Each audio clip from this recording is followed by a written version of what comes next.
there's so many people willing to roll up their sleeves and to really work for the betterment and the community of our neighborhood, and I think that that's fantastic.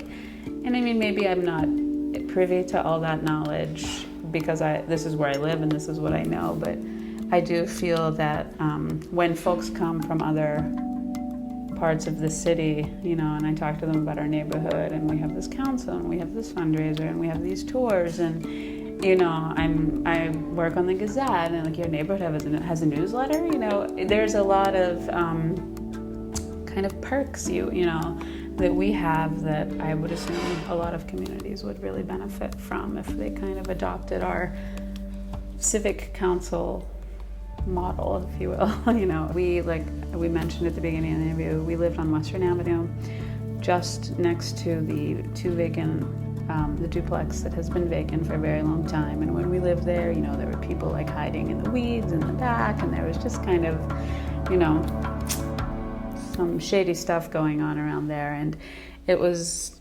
not a huge bother to us. I know it bothered our landlords more because they actually invested in the property, you know, and they felt this blight next to them. And it's just so exciting to see these beautiful historic structures that had just been abandoned being revitalized. And, you know, and that rising tide, you know, whether it be that building and then maybe there's a half dozen other places that are still vacant or in disrepair on Western Avenue.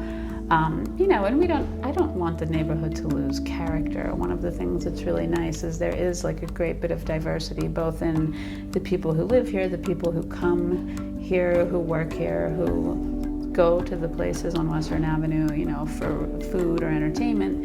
And I think that that's great, you know, and I hope that, you know, you don't want to just be like, oh, let's gentrify, but vacancy and like, you know, decrepit buildings is a different story. You know, you're getting people coming in of different backgrounds, building this neighborhood up and building up Manchester, building up Central North Side, and it is kind of like this rising tide, you know, lifts all boats. The more people that are investing, the more people care about each other and work together. And I think that hopefully that spirit continues over the next 50 years.